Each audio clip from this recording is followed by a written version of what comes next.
A DPF 635 proibiu a realização de operações policiais nas favelas, comunidades, como seja, sem autorização judicial, além de restringir o uso de aeronaves nas operações. Também fez outras restrições. Agora, um relatório produzido pelo Conselho Nacional de Justiça, o CNJ, mostrou como a medida afetou o crescimento e a consolidação das facções e das milícias no estado do Rio de Janeiro.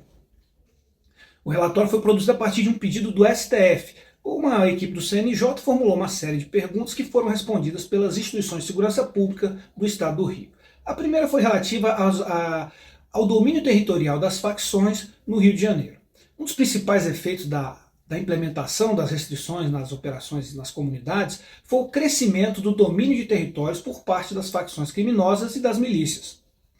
Atualmente, as principais facções responsáveis pelo controle do tráfico de drogas no Rio de Janeiro são o Comando Vermelho, conhecido como CV, o Terceiro Comando Puro e o ADA, Amigo dos Amigos. Mas são registradas ações pontuais também do Primeiro Comando da capital, que atua preferencialmente no estado de São Paulo, mas já está no Rio, principalmente em ações relacionadas ao tráfico internacional de drogas.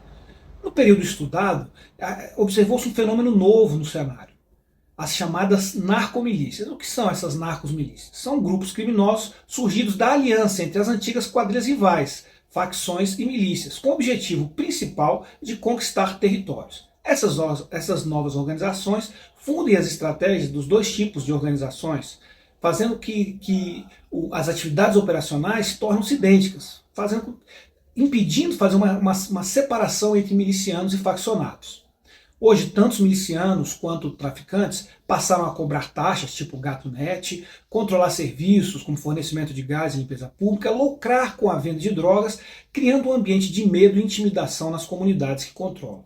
A segunda pergunta formulada pelo STF foi do domínio territorial do crime organizado nas comunidades. Atualmente, 1.700 localidades estão sob domínio de algum grupo criminoso, seja facção ou milícia. E a terceira pergunta foi relativa à expansão territorial e os avanços do crime organizado após a implementação da DPF 635.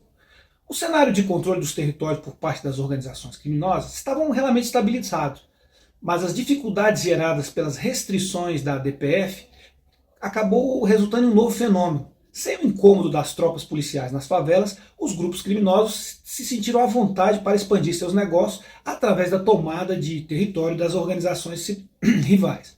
Todos os grupos criminosos citados anteriormente, sejam de milícia ou do tráfico, frequentemente entram em conflito por controle de territórios e também estabelecem alianças para enfrentar inimigos comuns.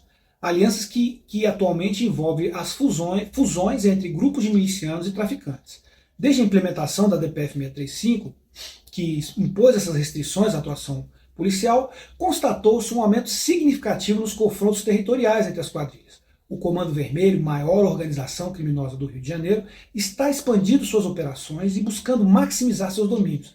Eles têm avançado em guerras por disputas territoriais em toda a zona oeste da cidade, buscando assumir o controle de áreas como Gardênia, Rio das Pedras, Muzema, Tijuquinha, Morro do Banco, César Maia e Terreirão, provocando uma completa desordem em toda a região da Barra da Tijuca, Recreio dos Bandeirantes, Itaiangá, Jacarepaguá e Vargens, trazendo muita insegurança à população. As disputas territoriais de 2020 para cá, elas têm aumentado também no número. Elas saíram de 114 em 2020 para 315 confrontos entre as quadrilhas. Outro fruto da medida foi a migração das lideranças do tráfico de drogas de diversas regiões do país para o Rio de Janeiro, do norte, do nordeste, do centro-oeste, do sul e do sudeste. O fenômeno resultou em um aumento alarmante no número de líderes de facções e quadrilhas de outros estados presos na cidade ou mortos em confronto. De acordo com o levantamento realizado pela Polícia Civil do Estado, até a confecção do relatório, 99 criminosos oriundos de outros estados foram presos ou faleceram em confronto com as forças de segurança no estado do Rio desde o ano de 2021. Esse movimento é prejudicial não apenas para o Rio de Janeiro, que enfrenta uma concentração crescente de criminosos, mas também para os estados de origem desses indivíduos, já que eles, longe dos locais onde eles moram, e a polícia e as forças policiais conhecem o modo que eles operam, eles se sentem impunes e confortáveis para emitir comandos cada vez mais violentos para os seus subalternos locais. Após a implementação da DPF 635, lideranças de facções de outros estados associadas a facções existentes no Rio de Janeiro passaram a priorizar o estudo com o intuito de ficarem escondidos. Dentre esses criminosos, os originários do estado do Pará, Amazonas e Ceará, pertencentes à organização criminosa Comando Vermelho de seus estados, são os que mais têm se deslocado para o estado do Rio de Janeiro, para comandarem de lá as atividades criminosas de seu estado de origem, bem como para praticarem crimes no território fluminense, de forma a conseguir protagonismo junto ao comando local. Outra pergunta feita, a quarta, foi qual tipo de armamento vem sendo utilizado pelas facções criminosas no Rio. Principalmente três tipos de armamento: fuzis de assalto, alguns como reconhecidos como as melhores armas do mundo, metralhadoras, incluindo variações antiaéreas, e pistolas, equipadas com kits de rajada. Outra coisa que está vulgarizada em larga escala é a utilização de não só de fuzis de assalto metralhadoras, mas até de granadas de mão. Todo tipo de armamento pesado e farta munição são utilizados por esses criminosos. Essas armas que somente são vistas em regiões em guerra no mundo. Aqui no Brasil pode ser vista naturalmente no Rio de Janeiro. A possibilidade de um policial acabar ferido durante uma ação no estado do Rio de Janeiro é 725 vezes maior do que um soldado norte-americano que esteve em combate na Guerra do Golfo e 4 vezes maior se comparado com a Segunda Guerra Mundial, de acordo com o estudo do presidente da Comissão de Análise de Vitimização Policial Militar do estado do Rio de Janeiro, o coronel Fábio Cajueiro.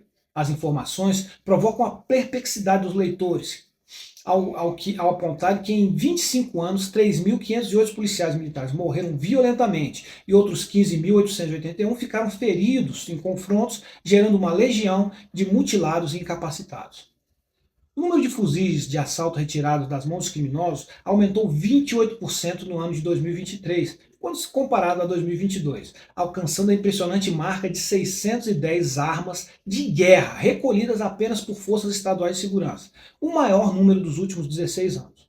No mesmo período, 6.281 armas de fogo foram apreendidas no estado do Rio de Janeiro, cerca de 16 armas de fogo por dia, das quais 3 foram fuzis.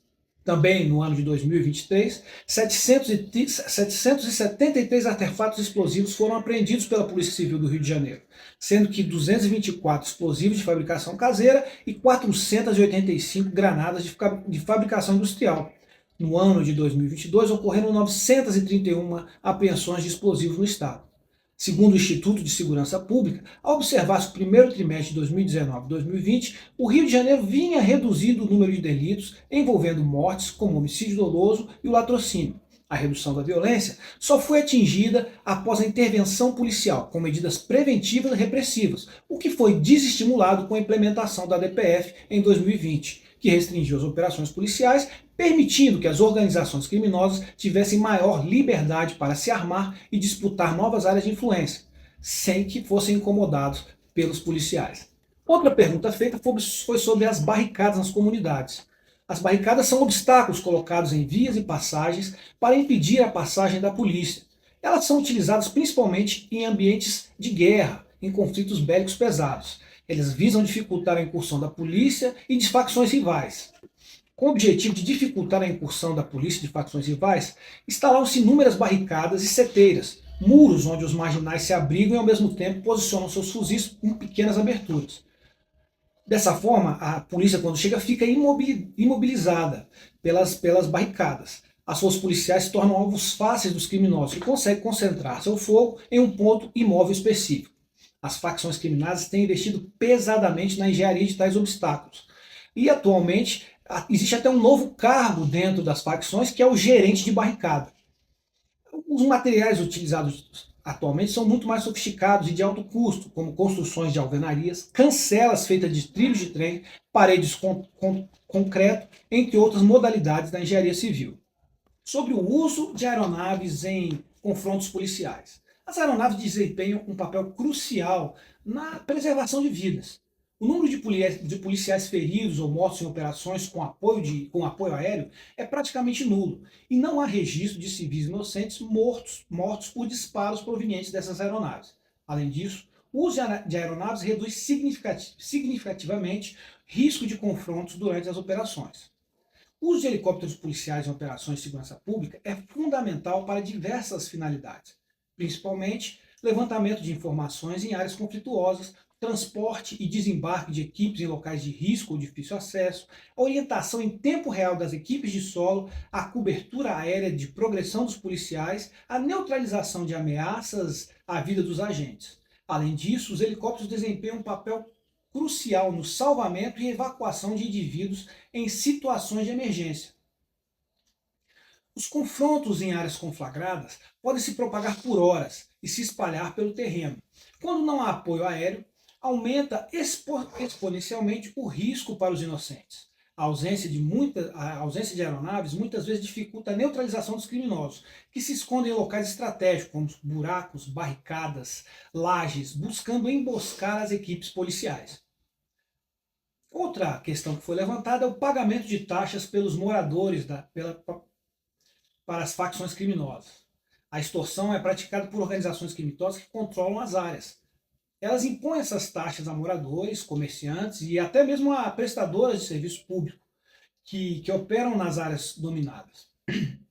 Gera um ambiente de medo, de coerção, no qual os moradores sentem-se pressionados a pagar para garantirem a sua segurança e evitarem represálias. Os resultados da ADPF 635 foram temerários para o Rio de Janeiro. Com a impossibilidade das forças policiais estarem patrulhando as ruas e fazendo operações nas comunidades, quem mais sofreu foi a população local, que teve o domínio do crime amplificado. As facções tiveram conforto e tranquilidade para reforçarem seus arsenais, tomarem mais áreas, fazerem alianças e se prepararem para receber qualquer represália policial. Vamos ver como é que essa situação se comporta daqui para frente, se isso vai ser mantido, se vai acabar, como que o nosso judiciário vai tratar essa questão. E se você gostou, não deixe de curtir, compartilhar e seguir o nosso canal. Um grande abraço e até a próxima.